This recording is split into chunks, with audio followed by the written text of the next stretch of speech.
Hi, good afternoon. This is Troy Torres with Kandit News Group, and I'm here with Johnny Rosario, co-pilot. We just came down from trial, which was the jury was excused, and the court was sealed for discussion further by the attorneys and the defendants. Also, the seal came under a request of Assistant U.S. Attorney Fred Black. I don't know what the subject is, and again, we do not know what the subject of the sealed courtroom was this morning. But what we do know is that coming back from the last break, there seems to be suspicion by the defense that Henry Alvendia, the star witness for the Martinez Moser case, who is the witness on the stand right now, or I'm sorry, as the court proceedings go on, he's the current witness. There's suspicion by the defense that the prosecution has prepped him for trial, which would not be legal. And so after the break, which wasn't a break for the court, we were kicked out of the courtroom earlier so that the prosecution and the defense could go back and forth outside the presence of the jury with the judge about this issue of note-taking. Before that break, Mr. Alvendia was questioned, and he was asked a series of questions about whether he took notes on or about October 5 this year. This would just be a week before jury selection happened in this trial. And he was asked whether he took notes prior to October 5 leading up to this trial, and then he was asked whether he took notes from October 5 to the present, and he admitted that he did, and that the content of some of those notes involved the trial itself, and he said it was... Please bear with me here because I have to read my notes, which are just not easy to do for even myself. So he said that he started meeting with the government shortly before the trial started, which was about October 5. He did say that he's not good with dates, so whatever dates that he was asked by the defense counsel, he would just always give the answer. I'm not sure. It's about that date. It could be that date. But apparently the dates of the meetings, which would have happened from October 5 to today, this is in recent memory. The latest one was today, and Mr. Alvendia also did not remember if anybody was in that meeting besides the Assistant U.S. Attorney, his attorney, which would be the Federal Public Defender, the lead case agent for Guam, Erfel Mantinguian, with Homeland Security Investigations, and himself. He does not recall whether in the meeting that happened today, prior to lunch, whether there was anyone else in the meeting.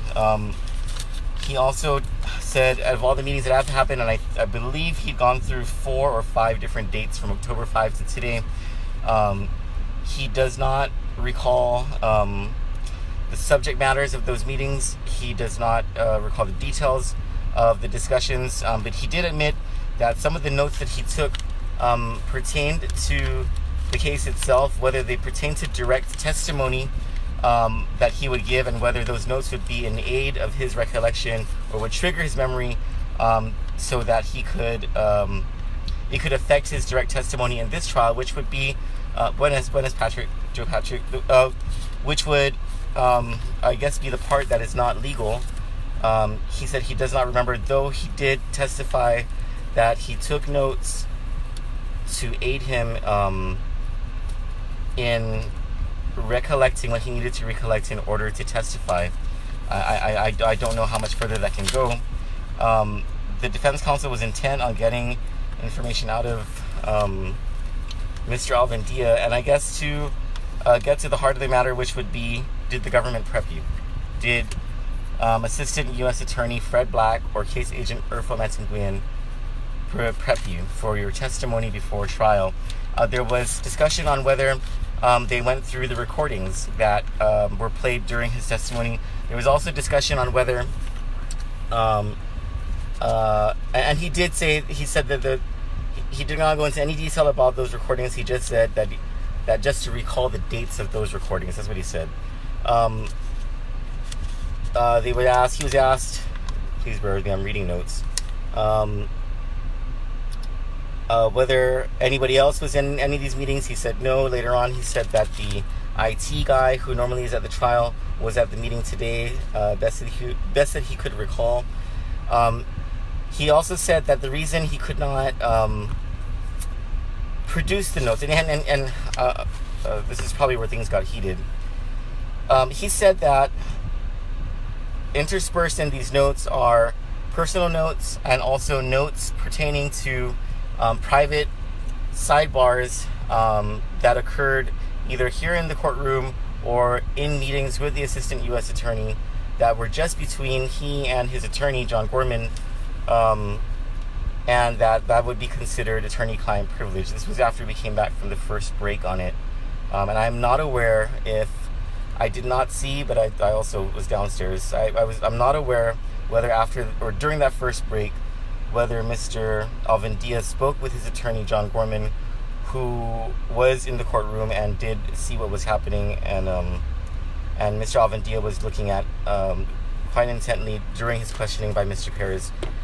When Mr. Lujan, who is the attorney for Juanita Moser, went to cross-examine him on this subject, Mr. Lujan asked Mr. Alvendia whether there are any distinguishing notes that he had written, any notes that he wrote to distinguish the dates of the different notes, and whether those notes pertain to the meetings with the USA or with the AUSA, or were they private meetings with the attorney. The point of the discussion was to find out what parts of these notes would be discoverable and would be for the defense to be able to see. And there was a heated discussion and argument that took place. And I apologize right now. I'm just realizing that I started this live stream on my personal profile. I did not mean to. I meant to do this on the Kandit News page, and I'll try not to make that mistake again. But just for everyone's clarification, this is for Kandit News and in my professional capacity. So the problem with these notes, or the problem that the court has now, is to find out, one, whether Mr. Alvendia's notes are discoverable, whether they are subject to disclosure to defense counsel. And then when that question is answered, if it's answered that yes, they are discoverable, or parts of the notes are discoverable, then the court has to answer how they would be discoverable. And so questions went back and forth about whether you redact certain parts of the notes and then the rest of them are discoverable. But the court did say, and I want to get some quotes here, so I'm not taking anything out of the judge's mouth.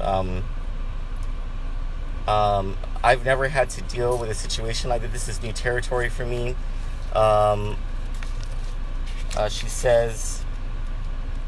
She tells John Gorman there are two things.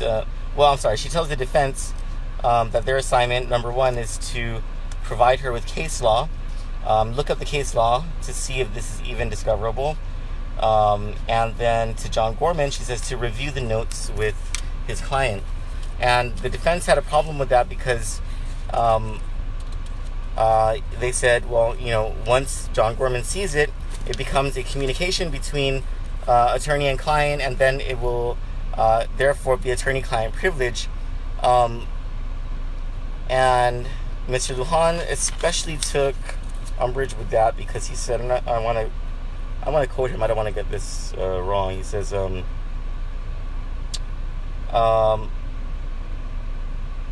gosh, I can't find it. My notes are chicken scratch. I'm very sorry. But when I write up the story, it'll be there. I don't want to take anything out of context or say anything wrong here in this report. But at the end of the day, it's going to be John Gorman who is going to look over these notes and then tell the judge whether all of it is privileged and therefore not discoverable. And Mr. Gorman actually he said right there that he is for his client going to say that it's all attorney-client privilege. The judge telling him, well, just look at the notes and you tell us. Then Mr. Lujan says to the court, there are two other people who can determine whether what was said was under attorney-client privilege or whether it's discoverable. And he said that those are the two other people who supposedly were in these meetings. Assistant U.S. Attorney Fred Black and case agent Urfel Manteguian with Homeland Security Investigations. And he was really hot on this. And the defense does not want Mr. Gorman making this decision by himself because, as Mr. Lujan says, Mr. Gorman is just going to look out for the interests of his client and his client alone. He's going to invoke attorney-client privilege, and we will never know what is discoverable because we will never be able to see it. And then the judge asked, "Are you going to assert attorney-client privilege?" He said, "Absolutely, we are asserting attorney-client privilege."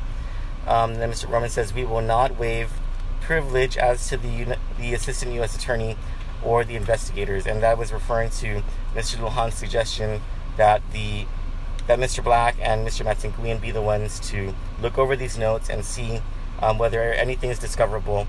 I guess what hangs in the balance here is whether the prosecution has done something illegal by prepping their star witness prior to the trial. And there are rules about this, and there are laws about this. There's case law about this, and we'll see. So, the judge's order was to move on with the trial. So the cross-examination of Mr. Alvendia continued, and that was through Mr. Perez, who brought up. You'll see this in the very first part of the special series that we have called the Alvendia Corruption Scandal, where Johnny Rosario anchors that portion of the special and tells us about Mr. Alvendia's past and where he started in law enforcement and where his corrupt actions began, which, as Mr. Perez brought before the jury today, was in 2002 when he was a U.S. Customs officer and was found to have misused government resources and government time and I suppose government human resource. He used a government vehicle to have an affair with a police officer's wife, who was also his co-worker at U.S. Customs. And there were other actions that were taken. He was dismissed from U.S. Customs and then rejoined Guam Customs under Ralph Scambaluri.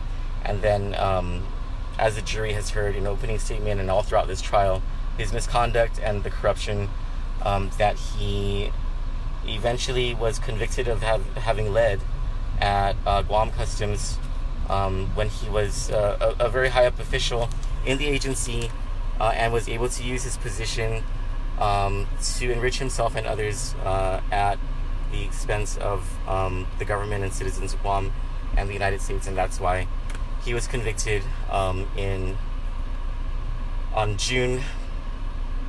12, 2015, if I'm not mistaken, was when his plea agreement was signed and his conviction was sealed. So another issue came up. I'm not certain what exactly it is. It was one of those things where Attorney Perez asked a question, Attorney Black objected, the jury was dismissed for the day, and then Mr. Black asked that the courtroom be sealed to discuss what this is. So we won't know what that is today. We'll find out when we come back to trial tomorrow. I'll refresh my notes and hopefully have something in writing tonight. So thank you and have a great day.